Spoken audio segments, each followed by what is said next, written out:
Hello and welcome to the ChicoBag Podcast. I'm your host, Andy Keller, and today we're diving into the world of craftsmanship, sustainability, and small business operations with Steve from Redhead Barrels.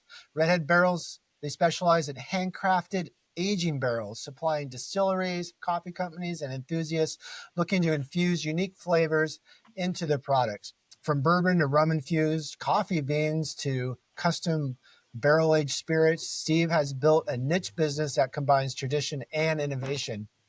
Running a business remotely while in the Virgin Islands, Steve faces unique challenges, including high energy costs, managing operations with a small but dedicated team. And in this episode, we're going to discuss how he sustains and grows his business, the art of barrel aging, and the environmental and logistical challenges of operating in a remote location. Steve, welcome. Thank you, Andy. It's good to be there. So, first of all, tell me, making barrels is like an age-old trade. What attracted you to it? And tell me a little bit about barrel making. Well, I'll tell you, I'm really more of a marketer myself. So I think I just saw the opportunity. I was actually at the fair one year in Dallas, Texas, and saw a guy selling these at the fair and thought, that's a pretty cool product. Tell me how it works. I really wasn't even that familiar with, what the barrels do. But I got a little background on it, offered to help him with his internet marketing. But basically, I just started my own website and let him drop ship for a little while. But once I started kind of studying the way barrels are used, and they've been around, centuries. We've got a lot of history with them, and they're still made the same way. So, it's a very natural product. So what is it about? They're made of oak, right? So why are we still making barrels out of oak? What is it about oak that where this continues? Well, the flavor more than anything. And it's a very strong, very dense wood. So you're going to have less issues once you cure a barrel with it leaking.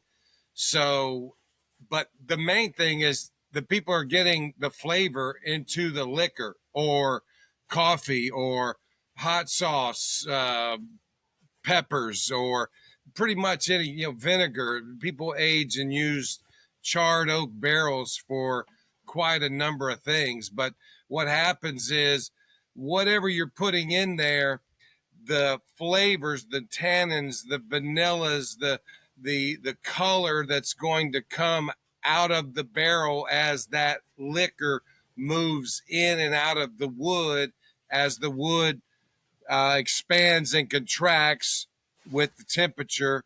And that's what's going to is going to give liquor 100% of its color, and over 50% of the flavor is going to come from the barrel. So when it comes to the oak barrel in the making of bourbon, it's the most expensive and the most important ingredient in the whole process.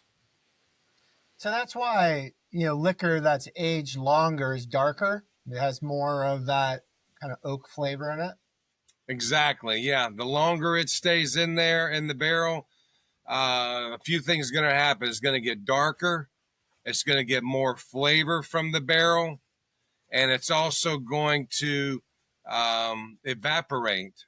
And basically, they may fill up a 53-gallon barrel at the distillery, but if they leave it in there 6 years, they may come back and it may only be 60% in there. So they lose that, and that's what the distillers call the angel share. And obviously, whatever they lose to evaporation or stays inside the barrel, they'll never get back. So that's just the cost of doing business as well for a good whiskey and a good bourbon. That's why the price goes up so much when you get a whiskey or scotch or bourbon that is 10, 12, 14 years in a barrel. Just think how much they got out of that barrel. That's why the price is going up. It makes sense. Yeah, I was just thinking that. I'm like, that's probably why it's more expensive. So aging spirits and wine and coffee in a barrel. It's a lesson in delayed gratification, right? The idea that good things take time. How has this concept shaped the way we think about sustainability and our environmental impact?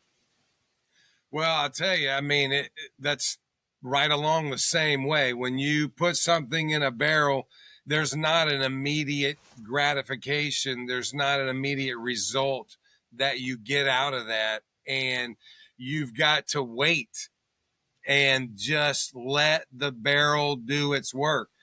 I mean, when you compare that to sustainability and the things that we need to put into place with the environment, I'll tell you, really, it is just a matter on a lot of those things to implement the right people and processes into place and give it time. Look, it didn't make the problem overnight. It's not going to disappear overnight. But what we have to do is make the change, put the liquor in the barrel, and then let it do what it does. And that's the same thing, I think, with sustainability. We've got to start the process somewhere and get it going. Yeah, it's hard for a lot of people to think out 15 years. We're thinking a lot of times with the political cycles, 4-year periods, and things change every 4 years. So, to stay on the same track for 15 years would certainly make a difference. Especially nationally, if we were to commit to something. Absolutely. It's the long haul, really. It's just, it's the small things on a regular basis. But, if you stop and look back after a week or a month or a year, you may not be impressed with the results. But sometimes those first weeks, months, and years are the hardest to get it going. But you start seeing either, snowball effect or just compounding with it catching on or whatever it is that you're doing. So you got to get through those first, trials and tests of learning, but that's where it's got to start. So barrels have an interesting sustainability story. I've never seen a barrel in a landfill. So how long do they last, and then what happens to them at the end of their life? Yeah, that's an interesting question because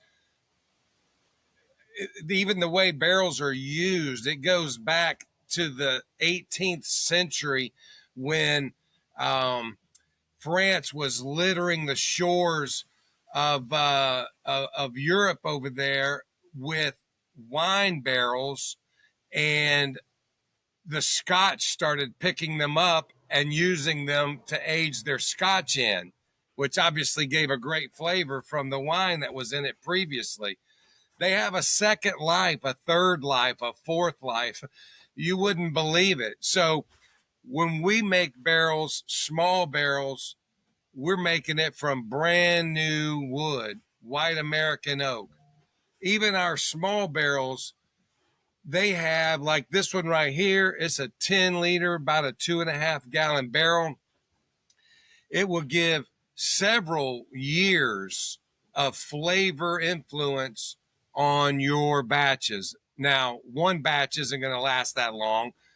You have to cycle them through because they'll evaporate. You have to drink it or bottle it and make more. But then after that, this barrel is great decoration. In fact, this one here, we've used for aging moonshine, rum out here on our bar at our cottage, and now it sits on my bar as decoration.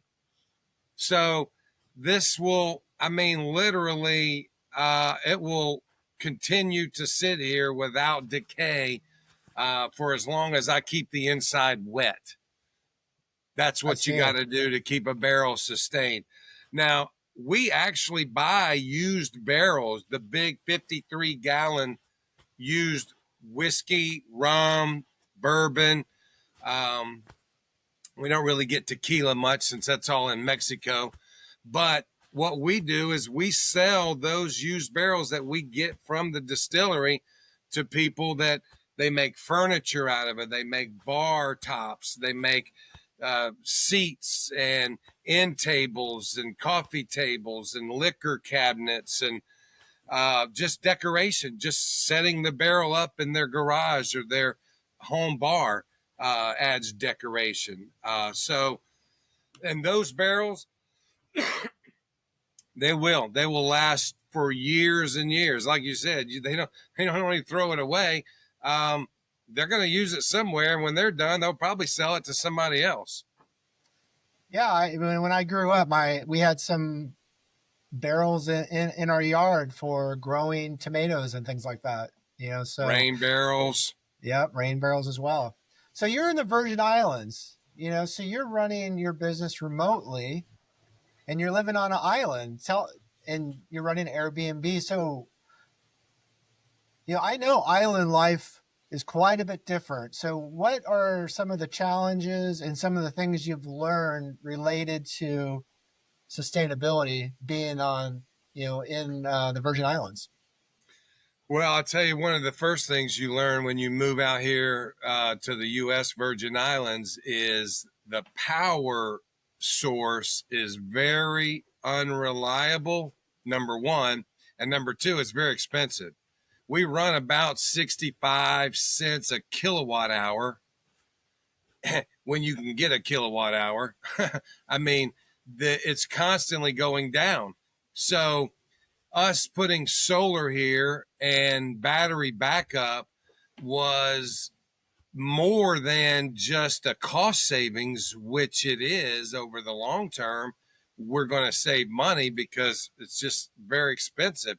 But it really just comes down to you need a backup power source to sustain you to keep your place going. And of course, we do have a rental cottage here, 2 tickets to Paradise Cottage, and we have 2 usually or 4 guests here, and they want the power on.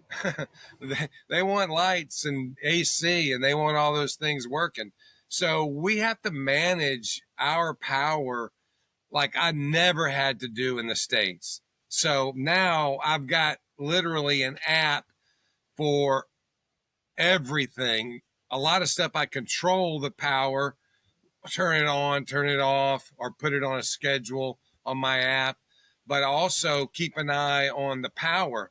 And when I get an alert that the grid here has gone down, then I start looking to see what I could turn off or cut back or not use until the power comes back on, because it's at that point that we could be vulnerable, especially if it's at night when there's no sun, things like that. So, but we've been here now for 5 years, and we've only had an outage where we actually lost power twice just for a short time. And it was just because it was in the middle of the night and we used up all our battery backup. But we also capture water. We capture water and into a cistern, and that's what we use for our pool, our shower, our, bathing, drinking. Of course, it's all filtered and all that. But, I mean, the water tastes great, actually, even better than bottled water. But we have to manage it. So I was in the Navy as well. And so on the ship, we call them a Navy shower, but basically, when you're conserving water, you're just turning that water on when you need it and turn it off when you're not using it. And we invite our guests to participate in that too. So when they come out here, they're probably going to be a little bit more conservative than they normally are in the States, because, I mean, we even tell them, hey, you don't need to flush the toilet every time you take a pee, stuff like that. So we just kind of like, hey, when we start thinking like that, it's funny. I'll go back to the States and it's almost like I got to remind myself to flush the toilet or something like that, when I'm just going number one. But I hear it's a whole nother world. You really do have to recycle, reuse, repurpose stuff that is, you wouldn't normally have to do in the States for a couple of reasons, because you could drive down to Home Depot or wherever and get what you need. And here, you can't do that. And number two, if I do need to get it, I got to ship it here from the States. I mean, it's just that much longer and more expensive. So you So really it's do try to use what you got. so it's expensive to get things on the island and off the island. So you got to basically make do with what you have and be very conscious of what you're bringing in, because Yes. there's really no place to put it, right? That is it. Resources are tight, and other people that live out here, we appreciate each other's in a way that people coming from the States don't really get. They don't really understand. Plus, when you're on an island, like you get a little closer with your friends because you're depending on each other, especially when big storms come through. And hey, I may need some help, or you may need some help, and we all kind of go through that. Well, I think what you're describing is something like we all can have this island attitude. Um, what you're describing is, being aware of how much power you're using, being aware of how much water you're using because it's a limited resource. And then community and relying on each other and having those bonds and helping each other out. When you think about, those ideas, that can go a long way in helping heal the planet if we all had an island attitude. It does. And it makes a big difference when you're on an island because, it doesn't, we're a small island. We're literally about 32 square miles. So, it doesn't take many people to mess it up for everybody else, no matter what it could be. So we really do have to kind of, look out for each other, help each other out, just to kind of keep things kind of going smooth here. Like we participate, my wife and I, with some island cleanup, beach cleanup, look, we love going to the beaches. And so when we first got here, it was a great way to meet new people. Is we just went down and started going to the different beaches and cleaning them up. Most of them, it was the first time we'd ever even been to that beach. But, we just to participate. And that was one of the things that we saw, the plastic bags and stuff like that, which is why we started printing and selling the Chico bags on island, because those disposable grocery bags, most of the stores here charge for bags, but there are a few that give them away. So we still see them on the island, but we'd love to eliminate those things out here because we all see that, and as well as the sea life. Yeah, and it's a short path, for any of these items to get into the ocean. And ultimately you have no recycling infrastructure, I assume, for plastic on the island. No, it's tough.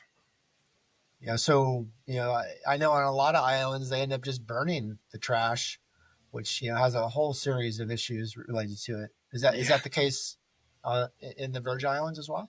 Occasionally I've seen the dump catch on fire, but not often. They don't do it on purpose. I think it may have been something that, got in there that wasn't supposed to be. But no, we've got a landfill. And then also, I think on occasion, they bring barges out here too.